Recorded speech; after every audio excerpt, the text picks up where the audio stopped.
Hello students, very important topic of vectors, motion in a plane. Projectile motion वो motion होता है जिसमें किसी भी ऑब्जेक्ट को अपन फेंकते हैं और वो जाके कुछ डिस्टेंस पे गिर जाता है। जैसे तोप का गोला चला दो या एक पत्थर फेंक दो आसमान में, कुछ दूर जाके गिर जाएगा। बिल्डिंग पे चढ़ के कोई पत्थर फेंक दो तो वो भी प्रोजेक्टाइल मोशन होता है। तो प्रोजेक्टाइल मोशन में क्या होता है कि किसी ऑब्जेक्ट को ए पॉइंट से फेंकते हैं, बी पॉइंट पे गिर जाता है। तुमने जेवलिन थ्रो देखा होगा, तो हर पॉइंट पे इसकी जो वेलोसिटी है वो रिजॉल्व होती रहती है, समझ गए। तो यहाँ पर वेलोसिटी क्या होती है, पी पॉइंट पे अपन कंसीडर करेंगे तो वेलोसिटी दो कंपोनेंट में रिजॉल्व हो जाएगी। अगर जो वेलोसिटी u थी वो क्या हो जाएगा, u cos थीटा और u sin theta.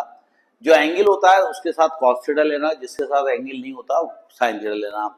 The velocity will resolve into two component, horizontal component and vertical component.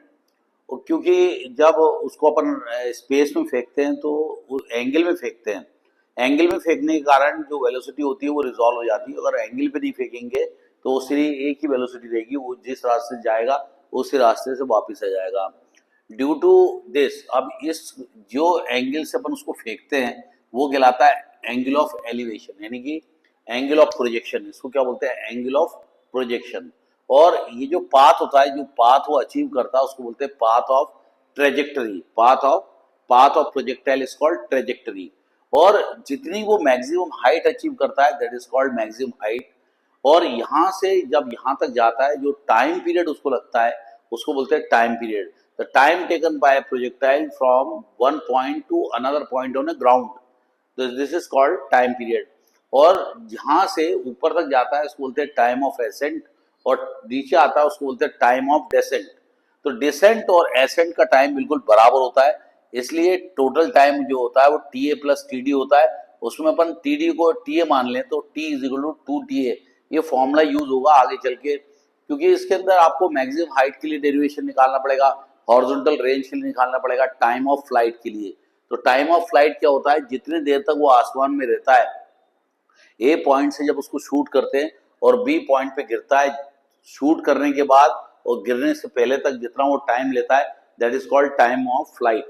और इस तरह से ये वाई कोऑर्डिनेट होता है, ये एक्स कोऑर्डिनेट होता है। इसका जो पाथ होता है वो प्रोजेक्टाइल का वो पैराबोलिक होता है, और पैराबोलिक पाथ का फॉर्मूला होता है y is equal to A X minus B X square. यानी होता क्या है कि अलग अलग एंगल पे अलग अलग चीज होती है। जैसे आप ये पैराबोला बना लेते हो तो ये पैराबोला है, ये आपका क्या है, पैराबोला है। कहीं पे बन जाएगा, कैसे ही बन जाएगा। ये पाथ जो होता है इसको पैराबोला बोलते हैं। जो क्वाड्रेटिक इक्वेशन होती है a x square plus b x plus c, ये जो क्वाड्रेटिक इक्वेशन होती है इसी को पैराबोला बोलता है। तो जो क्वाड्रेटिक होती है उसके अंदर दो जीरोस होते हैं, इसलिए वो टू एक्स स्क्वायर करके आएगा। क्यूब रहेगा तो तीन जीरोस रहेंगे और एक्स रहेगा तो वन जीरो रहेगा। तो इस तरह से when any object thrown in atmosphere, the velocity of an object resolve into two component, horizontal component, vertical component. अब आप देखो हॉरिजॉन्टल कंपोनेंट पे जो फोर्स काम कर रहा है बिल्कुल परपेंडिकुलर है उसके ऊपर, इस कारण से उस पर क्या होगा, वर्क डन जीरो हो जाएगा। इस कारण से हॉरिजॉन्टल वेलोसिटी हमेशा कांस्टेंट रहेगी। हॉरिजॉन्टल वेलोसिटी कांस्टेंट होने के कारण जो एक्सेलरेशन होता है, हॉरिजॉन्टल एक्सेलरेशन होता है वो जीरो होता है, और जो वर्टिकल एक्सेलरेशन होता है वो माइनस जी होता है, क्योंकि ऊपर जा रहा है वो जी के अगेंस्ट में जा रहा है। और इस तरह से ये कुछ पॉइंट्स याद रखकर हमें डेरिवेशन करना पड़ता है। हमें प्रूफ क्या करना पड़ता है, path of projectile is parabolic. Okay, तो पैराबोलिक प्रूफ करने के लिए हम लोग क्या बोलना पड़ता है, कंसिडर पी पॉइंट पे अगर एक ऑब्जेक्ट पहुंचता है तो वो उसकी वेलोसिटी दो कंपोनेंट में रिजॉल्व हो जाएगी, U X and U Y. U X क्या हो जाएगा, U cos theta, U Y क्या हो जाएगा, यू साइन थीटा। यहाँ पर क्या हो जाएगा, यू साइन थीटा हो जाएगा और यहाँ पर यू कॉस थीटा हो जाएगा। अब हम लोग क्या करेंगे, हॉरिजॉन्टल मोशन लेकर चलेंगे। हॉरिजॉन्टल मोशन में अगर हम फॉर्मूला लगाएं S is equal to U T plus half A T square, तो यू की जगह यू एक्स टी लिख देंगे और हाफ ए एक्स की जगह जीरो हो जाएगा, क्योंकि हॉरिजॉन्टल एक्सेलरेशन क्या होता है, जीरो। तो आपका फॉर्मूला बन जाएगा X is equal to U X T, यहाँ पे पुट कर देंगे X is equal to horizontal velocity into time.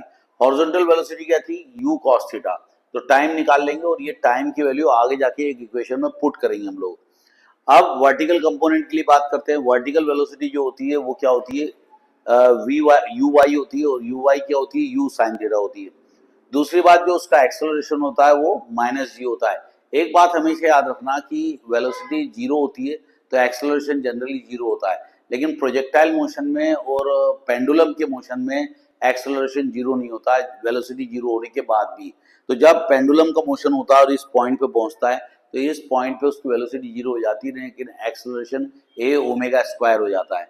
यहाँ पर भी ऐसे होता है, जब वो टॉप पे जाती है तो उसकी वेलोसिटी जीरो हो जाती है, लेकिन एक्सेलरेशन जी के बराबर हो जाता है। हमेशा याद रखना एक्सेलरेशन ड्यू टू ग्रेविटी के बराबर हो जाता है।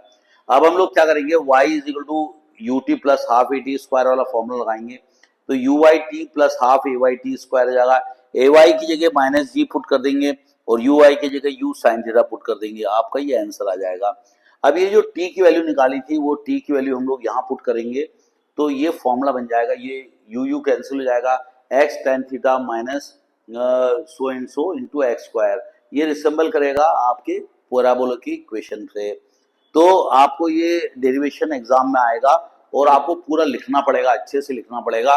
Okay, bye bye students.